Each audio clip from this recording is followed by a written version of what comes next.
Hey everyone, welcome back to News Now Nexus. If you're new here, I'm Emmanuel Bassi, and this channel is all about breaking news. Make sure to hit that subscribe button and ring the bell so you never miss out on our exciting new content. Let us dive into today's breaking news. EOPIC for today, the Israel-Hamas War, a grim assessment on Day 3. As the Israel-Hamas War enters its third day, the escalating conflict has left more than 1,000 people dead on both sides.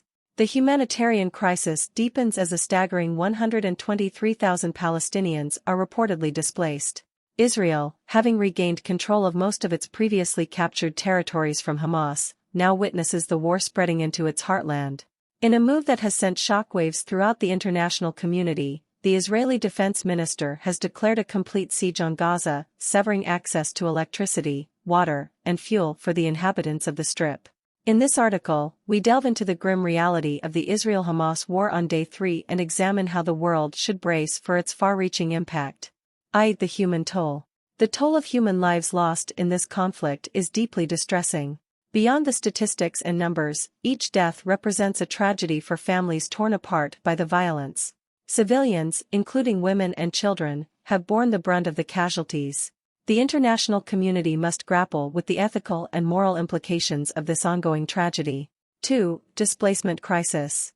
The displacement of 123,000 Palestinians is a dire consequence of the conflict. Families are forced to leave their homes, seeking safety in overcrowded shelters or with relatives. The humanitarian crisis is compounded by the strain on resources, inadequate living conditions, and limited access to basic necessities. This displacement adds another layer of complexity to an already dire situation. 3. Israel's territorial gains and Central Israel. Israel's military campaign has seen significant territorial gains, reclaiming areas previously captured by Hamas. However, the war's spread into Central Israel introduces new challenges. Rocket attacks on major Israeli cities create panic and disrupt daily life. The security situation within Israel's borders is becoming increasingly precarious. 4. Gaza under siege. The declaration of a complete siege on Gaza by the Israeli defense minister has far-reaching implications. Cutting off access to electricity, water, and fuel is a strategy aimed at weakening Hamas and its ability to sustain the conflict. However, it comes at a significant cost to the civilian population, who are left without essential services, including hospitals and sanitation facilities.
Kids, they were 23, 25, 30. Everybody was shot, they were bleeding. Since the conflict began, world leaders have been speaking out, largely condemning the attacks on Israel. The United States said it would send additional military assistance to Israel, including equipment and weaponry. The U.S. also plans to move a carrier strike group closer to Israel's shores and Air Force jet fighter squadrons towards its skies. A move that signals its support and aims to deter Iran from taking advantage of the uncertainty in the region.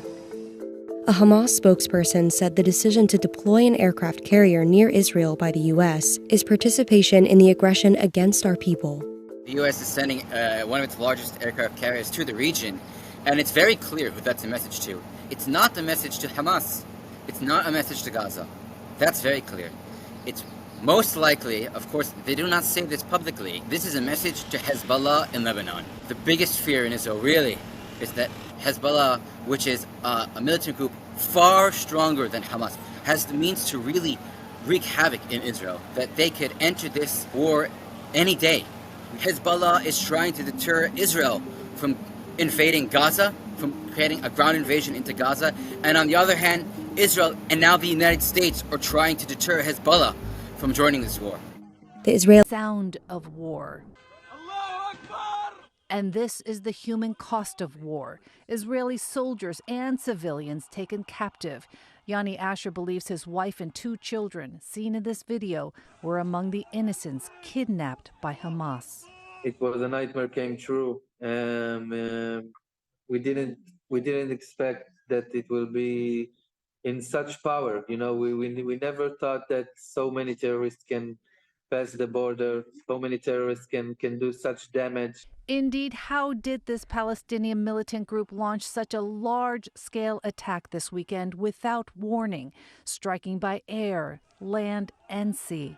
The Israeli military estimates 2,200 rockets were fired at them. Hamas brags it was more like 5,000. From high-tech to low, Hamas video shows their fighters crossing this border on foot and motorbikes. Israeli Prime Minister Benjamin Netanyahu responded by declaring war and launching a counter-offensive, missiles flying in the other direction into the Gaza Strip Sunday morning. Israel has the right to defend itself and its people. Full stop. The U.S. now moving warships, including the USS Gerald Ford, and aircraft closer to the conflict zone, with promises for immediate shipments of equipment and munitions. With so many casualties on both sides of the border, hospitals are now being overrun. This one bombed. Medical supplies gone. Doctors Without Borders crying even ambulances are being attacked. Nothing is sacred. Israel has now called up tens of thousands of reservists to beef up its northern border in case the conflict spreads to neighboring Lebanon and Syria. Right now, the focus has to be on the effort to get to repel the aggression by the Hamas terrorists, to push them back, and to put Israel in a position where this doesn't happen again. We've struck quite a lot of Hamas's military targets in Gaza already, and we are preparing to expand that military activity and strike further targets.